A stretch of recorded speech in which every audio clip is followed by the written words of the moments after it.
right. Hello and welcome, everybody. My name is George Hargis, and I am the social media and PR manager at the USPA. I'm here with a couple people who have quite a wide knowledge about skydiving in college and collegiate competition. First, if you could give us a wave, is Doug Barron. He is a world champion level skydiver and has made a career out of skydiving. And he participated in Virginia Tech's skydiving club during college. And then we have Madigan, Courtney, and Tonya here, and they are all from the Falling Illini. It's really hard for me to say without thinking about it. And they all participated in the club this year, so they can give you some knowledge about that. And then we have Amanda. If you want to wave, Amanda, she is USPA's Director of Competition. And so she is going to be out at the collegiate competition this year, which is the longest uninterrupted skydiving competition, barring the year of COVID, which we were just talking about. Anyways, welcome everybody.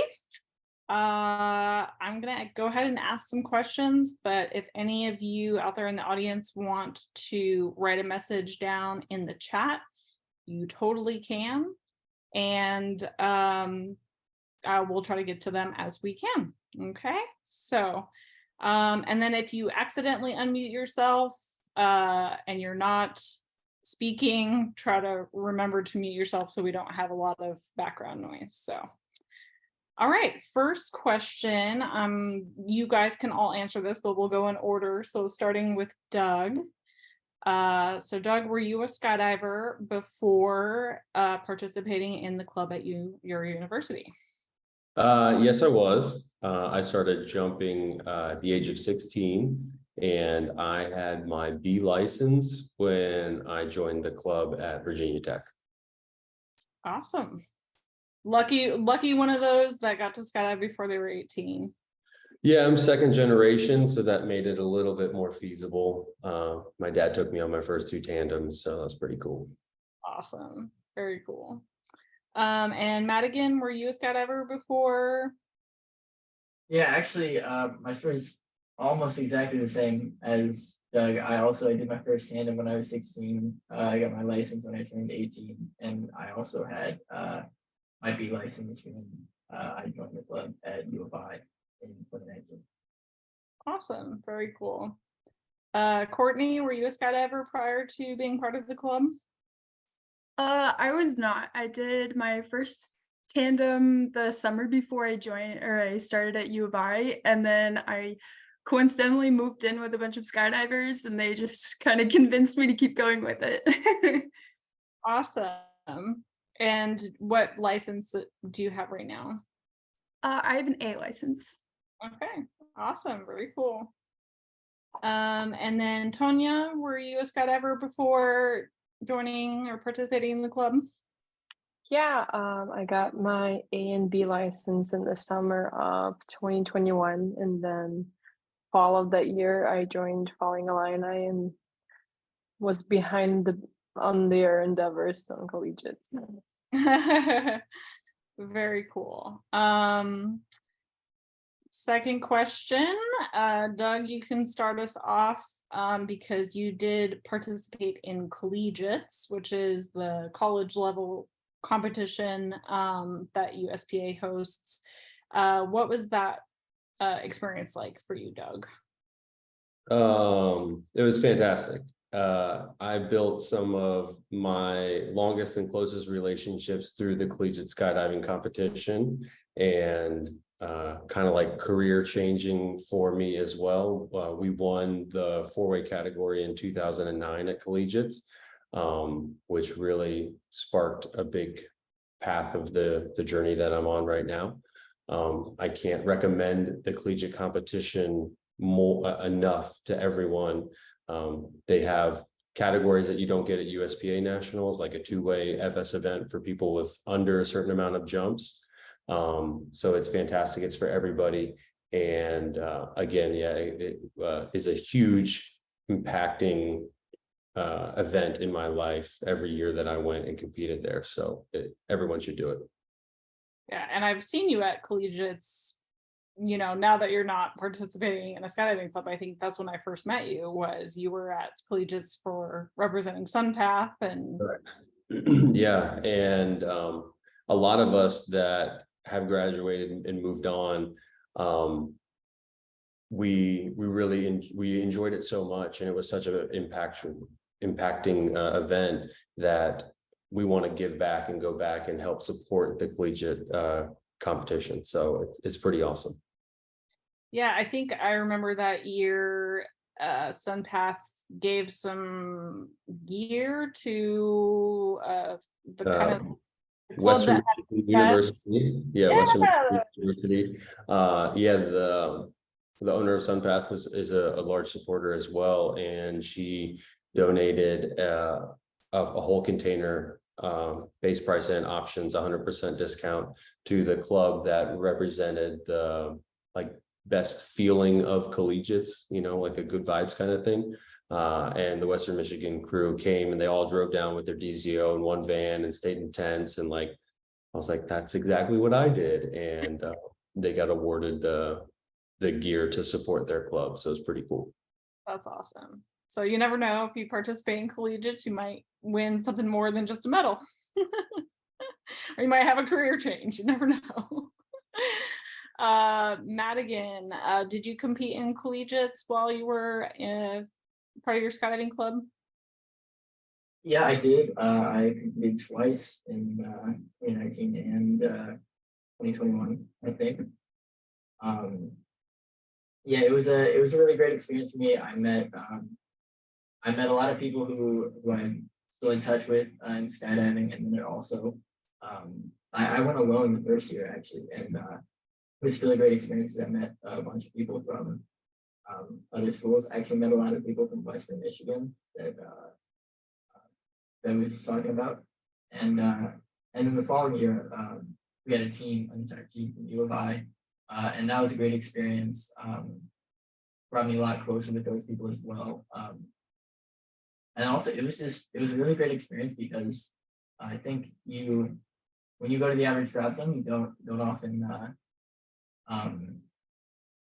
you don't always get to interact with jump with a lot of people who are like your peers as a college student, and so that's something that the collegiate brings that you can't really get anywhere else, and that's a really great experience. It's awesome. So that first year, did you say that was 2019 when you competed your first time? Yes, I mean technically it goes through New Year's, so it was, but 2019, 20, winter of 20, well, December 2019, January 2020. Yeah. Yes. I was there. Awesome. Courtney, did you compete at all at collegiates? So I haven't competed at collegiates, but I've been there the past 2 years. In 2021, I was still getting licensed, so I went out there with them, and I was doing like my A license jumps in Arizona, and then I got licensed in Elsinore while they were doing their collegiate stuff. And then just this past year, I was recovering from an injury, but I still went out to Arizona to hang out with the Western Michigan people and just like see everybody compete, because like everybody said before, like you create those super long relationships that like even if I couldn't compete, it was really awesome to still like get out there and see everybody. Yeah, awesome, very cool. And then Tanya, were you able to compete while you were part of the club? No, I wasn't, but I witnessed their preparation of like prepping the car, organizing the stuff, because they drove all the way from Illinois to the competition, and like their return, the stories from there is just incredible and worth all of it. Awesome. Yeah, Doug mentioned some of the disciplines that are in collegiate level competition that are not available now. Amanda, do you have anything to say about that? I know that most of them, everyone competes in accuracy. So you can be a solo and you can do that, but they do have the 2A VFS. They do have the FS team. So whether you want to come with the team or by yourself, you're welcome to come. And it's always December 28th through January 2nd. Yeah, I remember the 2019 year. The reason I remember so much about it is because I was organizing it. So I have kind of some background information, but there was a lot of college kids that showed up by themselves, and they made like pickup teams with other college kids who were there. So that was really cool to see. They just came not knowing whether or not they could compete in anything other than accuracy, but then they ended up doing some 2A stuff. So that was really cool. And the nice thing is they don't have to come with their own videographer either. The videographer is provided. So if they do a pickup team, they just need a teammate. Yeah, which is something I think a lot of people, I think that just getting a team together in general and wanting to train together, and then you got to find a videographer who's willing to come and film you for all of your jumps. That right there, having the videographers provided for you is like such a great thing for collegiates. Okay, next question. Again, if you are in the audience and you have a question that I haven't asked, you can totally write it in the chat and I will ask it. All right, next thing. So we just talked about the disciplines that are represented. Oh, this question was for me, which are the USPA benefits for collegiate clubs. We all get our copy of Parachutist every month, hopefully, as a USPA member. But all of the drop zones that are USPA drop zones are listed in the back. And we actually give a free listing to any skydiving club. And as long as they're like affiliated with one of our group member drop zones, they get the same benefits that affiliate gets. So if they have an event that they want to list in the magazine or put online on our calendar, that is a free service. And we also share it on our Facebook social media pages. So if any of you in the audience have a club and you want to get some of those benefits, just shoot an email to USPA@uspa.org and we can get you hooked up with some of those benefits. Okay, so moving on, if you are thinking about starting a skydiving club, maybe the university you go to doesn't have one already, what are the requirements to having to start a club? And I think Madigan, you kind of know a little bit about this. Yeah, so I think it's probably a little bit different at every university, I assume, but I think the majority of clubs that for who I've talked to, and also our club as well, we're an RSO, which is a registered student organization. I think it's pretty common for skydiving clubs to be an RSO. So at the University of Illinois, it's pretty easy to become an RSO actually. So I assume if it's similar for everyone, then highly recommend it. If you're thinking about it, do it. Basically, if you wanted to start a club at U of I, if one didn't already exist, you basically just need 5 officers to be on your exec board. You need a president, a vice president, a secretary, a treasurer, and a membership director. Those titles honestly don't really matter. I mean, you kind of just need 5 people who are stoked on it, and to get a club together. Then you have to write a constitution and bylaws, which doesn't have to be super extensive. I think some clubs, ours is pretty long, but some clubs it's just like a page or 2.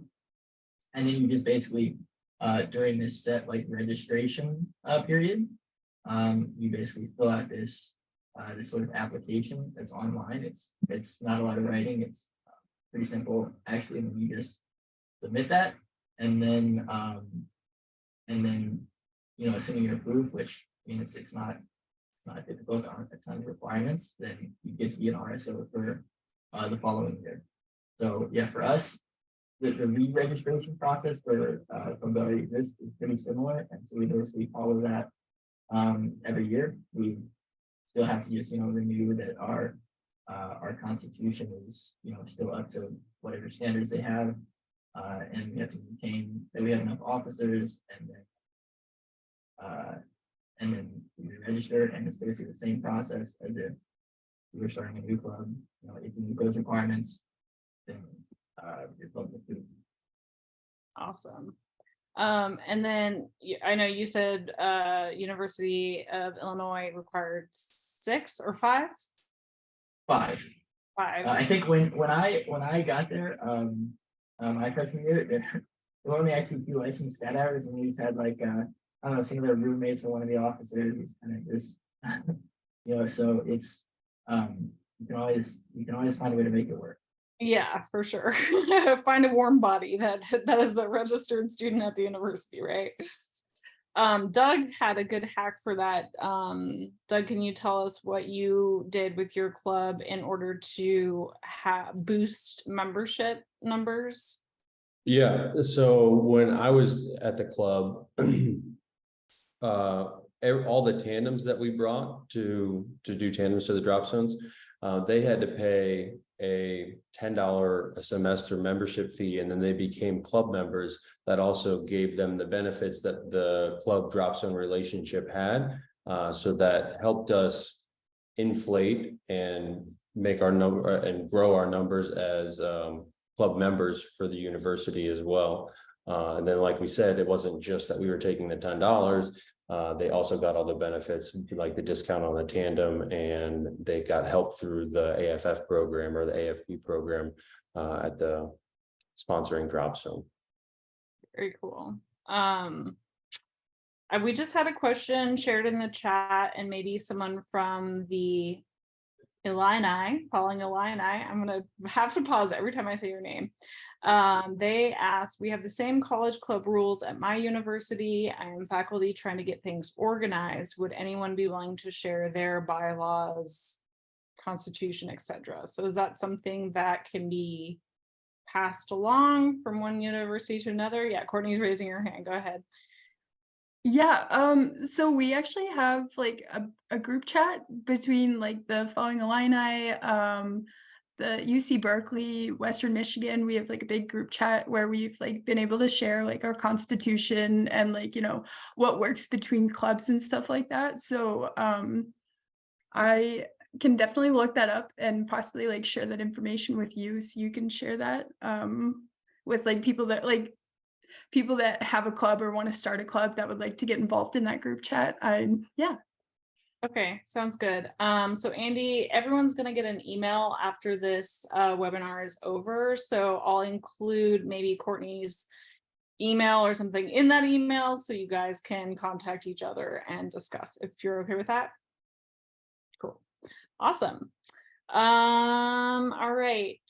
I guess Courtney, you can answer this since you're up, and if not, you can pass the mic to someone else. But how do you gain staff support or administrative backing for the club? That's a good question. Right now, we at least to my knowledge, we haven't really had too much like staff or administrative like interest in it. We would love to have more. I think there's Western Michigan kids, they have some like professors or people on the staff that are also skydivers, so they kind of help out with the club in those ways. But I think it's really just like reaching out and like being in school and telling people you're a skydiver, which is kind of, hard to bring into a conversation, but then that's obviously how you find other people that are in it or have been in it. Yeah. Doug, did you have any faculty that were like implemented in the club at all? Yeah, we had to have a faculty advisor to become a club and to maintain being a club. I believe he was also a jumper, or he jumped at one point, so he was more than willing to support the club. But back to like the creating a club thing, look back through archives and stuff, because with the Virginia Tech Club, it was actually initially founded like in the 80s, and then it went through a period of dormancy, and then someone that was a skydiver came back, that was a student, kind of looked into it, and then they revived the club and brought it back. So it might already be there for people that are looking, and then you just kind of have to revive it. So do a little bit of research, and you might already have, the doorway open for you. Yeah, and I can do a little bit of research on my end. I have the benefit of working at the USPA headquarters. So we have a big library of all sorts of old documents. So I can probably find some old constitutions and bylaws and that sort of thing from Virginia Tech or other clubs. So Andy, you will get something from one of us. I'll make sure I write that in the notes. All right. And Doug, since you're up, did you guys at Virginia Tech, did you get any sort of course credit at all? No, we didn't have any kind of course credit, unfortunately. It would be cool. Yeah. I heard rumors that there was a class at Ohio State that you did a tandem and you could get like 1 credit for something, but no, we never got any course credit. Yeah, I'm not exactly sure how it works, but I think they do go through some sort of like ground school at their university, and then they go do either the tandem or the AFF progression, but they learn the skydiving, the technical things that are pretty important, like velocity and gear and stuff, and it's all knowledge-based stuff. So they actually do get a class credit from Ohio State. So I think that's really cool. I wish more universities would do that, because it would obviously make skydiving clubs a little bit more popular if people could get a credit for it. Any of you from the Falling Illini, did you guys get any sort of course credit? Sad shakes of the head. No, we don't have that. I was going to say the same thing. I read about Ohio State, but yeah, no, we don't have a class here either. Yeah, I gotta figure out how they got that to happen at Ohio State, because I think more universities should definitely make that a thing. Honestly, it makes me wonder, sorry to interrupt, if like, especially universities that are really affiliated with like military, if they have some sort of credit for that, I guess that would make sense and would be probably of like kind of a implementation that could potentially be generalized to university level classes. Yeah, definitely. I'm going to be doing my own research on the side after this to figure out what they've got going on over at Ohio State, because I think we should make it more colleges should do it for sure. Okay, so the Falling Illini, do you guys partner with any drop zones for tandems, AFF, that sort of thing? We do, yeah. So for I think 3 or 4 semesters now, we've been partnering with Skydive Chicago to do our big event, which we call Tandem Day, which is basically where we get together a big group of students at here at University of Illinois, and then we go and do a bunch of tandems all on one weekend, and they get discounts through being with our group on the tandems, and then we also get some free jumps as well. Oh, awesome. Cool. And then Doug, you said that Virginia Tech also partnered with the drop zone. Yeah, initially it was, I forget the actual name of the drop zone, but it was in Jonesville, North Carolina. And then when we started competing, we then moved the affiliation to Skydive Carolina in South Carolina, and they supported us for a while. And then after I graduated, they moved to Orange, Virginia, and we didn't have to do like one specific day.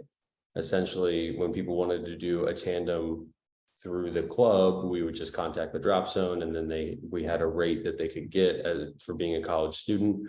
And then we did have some slight discounts through AFF to help them be able to afford it being a college student. Or at least that's what the relationship was like when we were partnering with Skydive Carolina.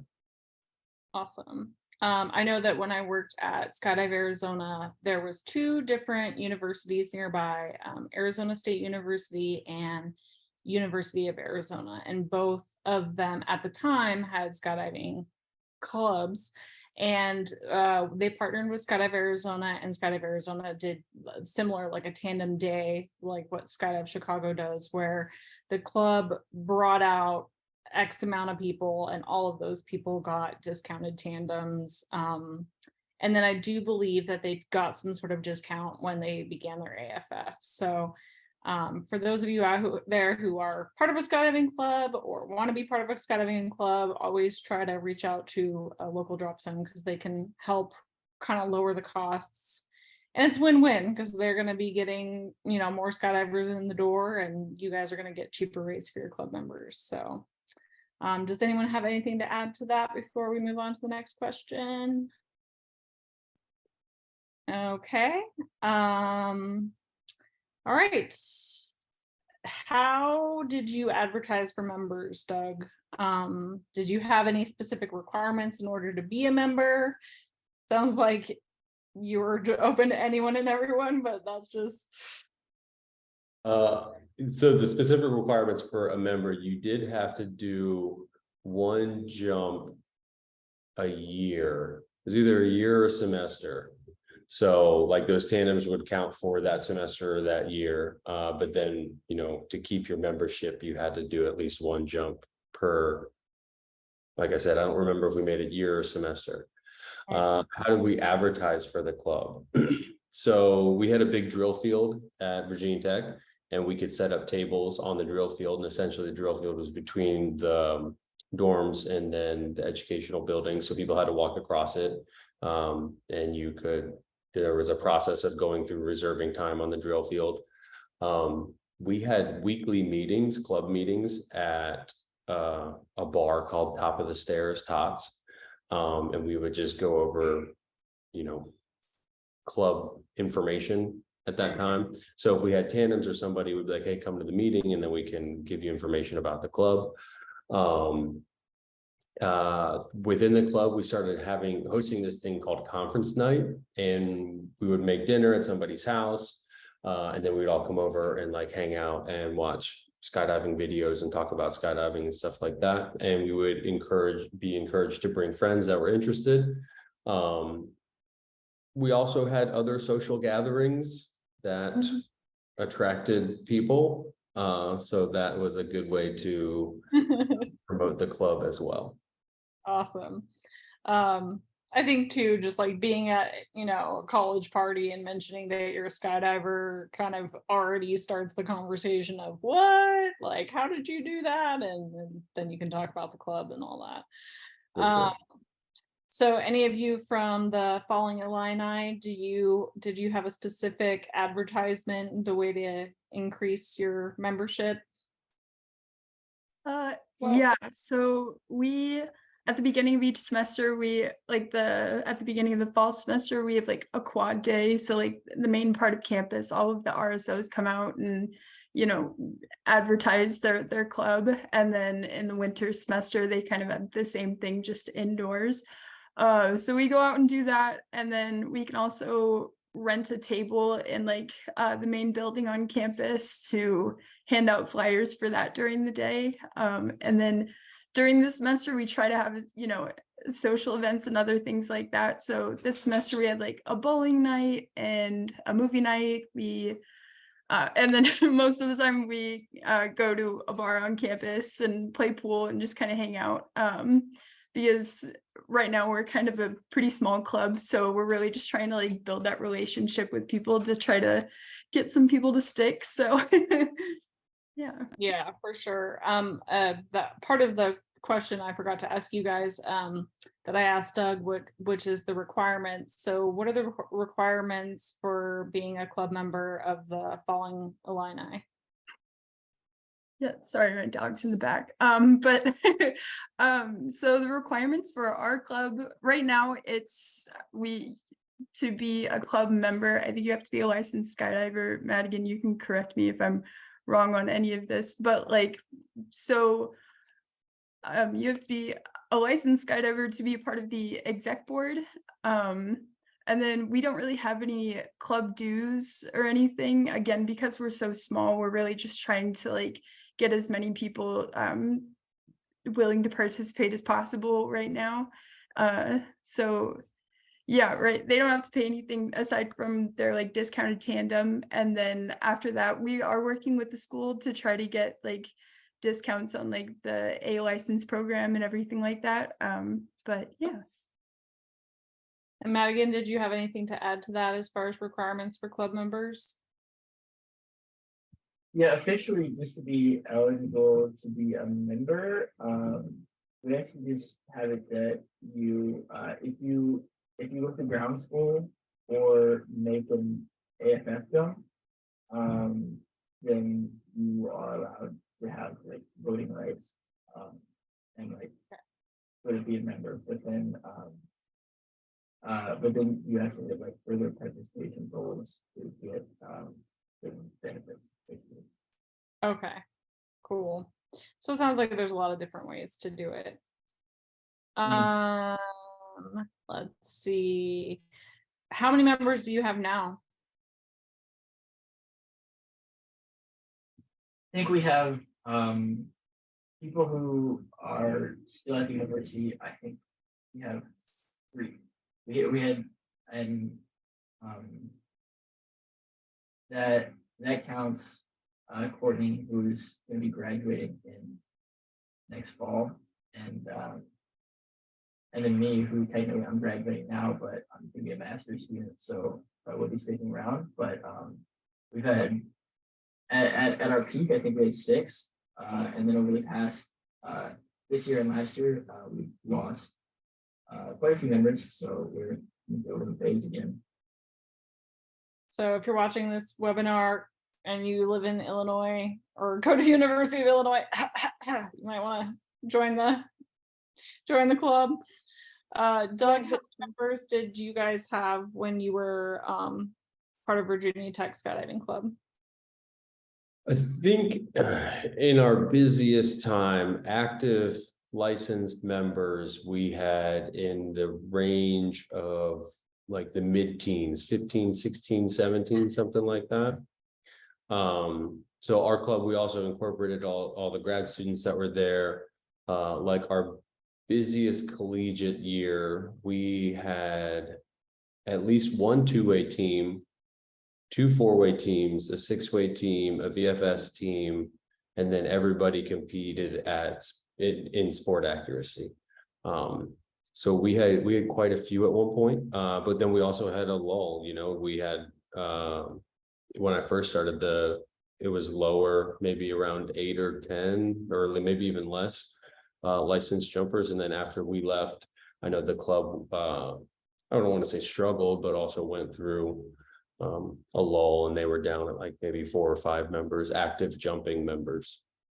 Yeah, I definitely witnessed that between the 2 clubs in Arizona. There were, ASU for a while was really active and they had a lot of events, and then they kind of tapered out as people graduated, and then U of A would kind of have their own. So I think that's just the nature of, something that when people graduate, they're not going to be part of that club anymore. So you're not retaining people for a certain, a really long time, but I think it's still like very beneficial for even a small group of people to be together, because like you said, you've made lifelong friendships that you still have to this day. Yeah, I was gonna add to that even though we have people like graduated, for example, I graduated in December, but I'm still choosing to help the club as much as I can by trying to do those social media posts or just small things that add up and count to just increase that number of people who are introduced to the sky, and to hopefully revive and prevent the club from ever having the need to be revived. Well, and that's awesome that like people who are graduating, they still want to like help out a little bit. Doug, did you do anything after you graduated with your club? Did you have any ties with them still, or? Yeah, I mean, briefly here and there, like kind of helping to just how do we continue to get membership and how to deal with drop-ins and things like that. Somebody who's kind of a great example of that is one of my current 8-way teammates. His name is Doug Hendricks.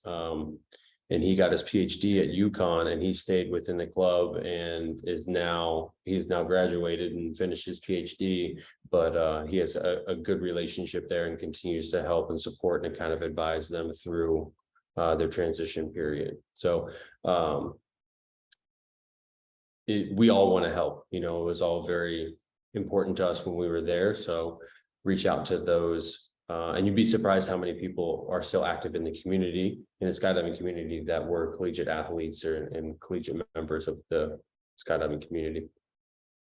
Yeah, and that also, I mean, it just brings an idea to mind that I can do a reach out to, I mean, you've already named a handful of people that had a collegiate experience, and maybe we can have our own little network of people who've participated in collegiates in their skydiving career, kind of helping pass the torch to the newer generation. So something that me and Amanda can maybe tackle. She's laughing. She's like, I got so much on my plate already. Yeah, I'd be glad to help with that as well. Like I said, I mean, current 8-way world champion Andrew Happick was my collegiate teammate and teammate for many years. Yeah, there's a lot of influential people in the sport now that are or were collegiate skydiving athletes. So we all want to help and continue to grow it. Yeah, of course. Dave Matthews just put in the chat, Brian Germain was president of his college skydiving club. So yeah, there's a ton. I know maybe 10 people just off the top of my head that I know were in a collegiate level skydiving club, and they're continuing their skydiving career to this day. So yeah, I think a little network behind the scenes could be kind of cool. I think, did I already ask you guys about fundraisers? No. Courtney shaking your head, no. Doug, do you remember doing any fundraisers for Virginia Tech while you were there for your club? No, we didn't really do any fundraisers. The way the club generated income was through the dues that we collected from all the members. And then we also requested funding from the university to help support competition, training for competition, and then gear maintenance, and then the acquisition of gear. So the club was funded through the university, and then, like I said, a little bit through the membership of the members. Awesome. And then any of you from the Falling Illini, do you guys, or have you done any fundraisers to raise money for the club? So we haven't so far, but I really do want to start doing fundraisers, because I think the biggest roadblock for people doing their tandems is obviously money. So that's like a big goal of ours, is to try to make it, doing their first tandem as accessible as possible. So next semester, I definitely, would like to do some fundraisers. We also get school funding. When we went to the collegiates in 2021, they paid for our gas money and for the tunnel time for training for it and everything. So we do get funding, but would like to make it, more accessible for people. Yeah, for sure. That's cool that both universities contributed, because coming from an organizer of like a collegiate competition, I think there was very few universities that were actually able, aside from the military academies, that were able to fund their competitors. So that's really cool that the University of Illinois did that for you guys. Andy just asked in the chat, aside from the big collegiates event, did any of you guys do any mini trips to other DZs as a club? Yeah, we did. I mean, we were training 4-way, so I mean, we were at the drop zone pretty much every weekend if we weren't going to a local competition.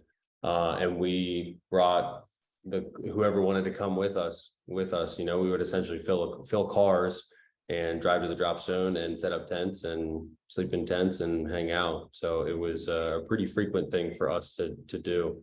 And I think that kind of helped build the club as well. People heard how much fun it was at the drop zone and all the fun things that we did. So yeah, all the time. We went to different boogies together. Like I said, different local competitions through the NSL. So yeah, we were there quite frequently. Awesome. And then Falling Illini, did you guys do any road trips together other than collegiates? Yeah, I think we go to the drop zone on the weekends pretty frequently. To just like jump and hang out. And then also, I guess, the past two, winter breaks, we've done, big trips. So I guess that's sort of, you said, aside from collegiates, but like, we kind of make it like a bigger thing, like in 2021, we, in addition to collegiates at Elsinore, we also spent like a week at Skydiving Arizona, and it's like made it a whole big trip. Similar thing this past year, like collegiates was Arizona, but we also stayed there like way longer than collegiates actually was. So yeah, usually breaks are when like we do big trips. But yeah, those are great time. Cool. We oftentimes had also club members just partner like 2 people or 3 to just go to like spend by those like packs of our time in tunnels and train there individually, but still kind of having that club bond. And then also I feel like the tandem weekends that we promote are big on like kind of trips, because we're trying to allow people and make it as accessible as possible by providing carpooling and connecting people to each other. So there are ways to get to the drop zone, because like for U of I, it's a pretty lengthy drive to get there. It's 1.5 hours. So you need to make sure you have a source of how to get there. Yeah, for sure. And having someone to split the drive with or just be in the car to entertain you is nice to have. So that was all the prepared questions that I had, and I just want to let you guys know that Ken Levins in the chat mentioned that he's a former collegiate competitor, and he is very interested in forming a former and current collegiate skydiver kind of network. So he's definitely in on that plan. So I think we got something going that could be really cool. Is there any closing out comments you guys want to make? We'll just go in order, starting with Doug. Any last tidbits? Yeah. I can't stress the significance of the collegiate competition and how many, again, I know I've said it before, but how many people in the sport and how many influential people in the sport were collegiate skydiving athletes. And how we all want to continue to help that grow. And I think the retention rate of people that start skydiving and continue skydiving in college is super high. So like I think those of you that will get your license in college in that time frame and compete in collegiates will continue to jump for the rest of your life or for a long period of that time. Like I said, there's many people that I can think of right now that were collegiate skydiving athletes. I think Jim Reese might have been as well. I can't confirm that, but I know Jim Reese and Ben Liston, Doug Hendricks, Matt Leonards, myself, Andrew Happick. Like there's a lot of us that are well known in the sport and have done a lot of great for the sport. And I think it all comes from that community that we built while we were in college together and competing against each other. So yeah, go compete, even if it's just 2-way or whatever. Go to the competition. I mean, we did the same thing. We road tripped from Virginia to Texas one year, and we all were in one Suburban, 7 of us that towed a trailer and set up tents, and we made quite an experience out of it. And it was like something we look forward to all the time. So, or every year. So I urge everyone to go to college, go to collegiates and go compete. Awesome. Courtney, closing out words from your experience as a skydiving club member? Yeah, so I came to U of I as a transfer student. So, I didn't really come in as a freshman, and I really feel like, the members of the skydiving club just kind of like took me in right away. And like, I made some like immediate, lifelong friends. And that was like, I feel super grateful for having met them, and I've had some really amazing experiences with that. And I really appreciate this opportunity that for us to get together, because having this communication and this like networking is like just really amazing. So thank you. Awesome. Thank you for being here. I'm really excited to hear about everyone's experience because it's been a long time since I was in college. So you guys are giving me good flashbacks. Amanda, any closing out tips that you want to give or comments? I think that skydiving just builds a strong community and family, as we've heard numerous times, lifelong friendships. It's amazing. I've known Doug for many, many years, all that he does in the sport. I mean, you make all these connections of all these amazing, humble people, and it's fantastic. So try skydiving, grab your friends, create your clubs and the teams. And again, collegiates December 28th through January 2nd. You can do smaller ones like the Cloud Games. I know that that's based in Chicago, but you can participate at any drop zone that you're at, and it's all done virtually. So there are a ton of ways to have friendly competitions outside of just collegiates. Yeah, that's a good point. The Cloud Games are in June and they're being hosted by Skydive Chicago. So if you're interested in that, they should have it listed on their event page online. Also, the National Skydiving League, NSL, they have a website and they oftentimes have regional competitions. So, and those go all year long. They're almost monthly, I think, through the NSL. So there is more than just collegiates to compete at, you're right. And there's tunnel competitions too, I believe. So lots of ways to get out in friendly competition and train and get better as a team. And there's lots of information on the USPA website, uspa.org. And if you go under experienced jumpers, that's where the Skydive competition manual is, the SKIM, and it has tons of information on the competitions and the rules and just everything about the disciplines. Yeah, I'm going to actually add that link to that manual in the email that goes out to everybody who came to this, just so you have it access to it right away. Thanks, Amanda. Madigan, do you have any closing out remarks for us? Yeah, I think I mean, being a part of the skydiving club has honestly profoundly changed my life. I mean, been a great experience, and I think that anybody who is a skydiver, if you're thinking about starting a club, definitely do it. Even if you're just one guy, like you can find a friend who's like super into it, and you can find some people who will agree to be part of your exec board, and then get the ball rolling from there. It's definitely worth doing, and I think yeah, I think everybody should try to be a part of the club, to have a club if you're a skydiver. Yeah, that's awesome. I didn't participate in any sports or clubs in college, but I would have 100% if I had walked through the main campus and been handed a flyer on skydiving. I think I would have bought into that right away. So I'm sad that I didn't have that opportunity. I think it would have been really cool, and I think it's awesome that you guys had like a life-changing experience from this. Tanya, do you have any closing out remarks for us? I think it's just important to stress and like just get it out there as much as you can that there is a club at your university, or like there is opportunity to start it again or revive it. And because like I randomly bumped into a poster which said we have a skydiving club. Otherwise, I would have never even thought of like searching or Googling that there is one.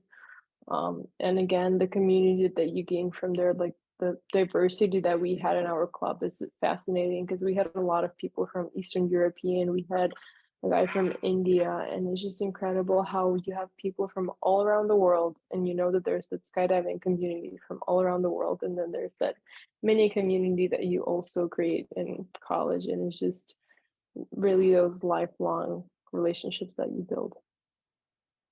Yeah, for sure. All right, well, I think I'm gonna wrap this up, and I really appreciate Doug, Courtney, Amanda, Madigan, Tanya for coming and sharing your experience with us. This webinar will be posted to our YouTube page, so if you want to ever go back and rewatch any parts of this or share it with your friends, I will have a link up probably tomorrow, and then also I'll be emailing everyone a post-meeting link. So thanks for coming, everybody. I really appreciate it. Lots of waves. All right. Thank you, everyone. Have a good night. Bye.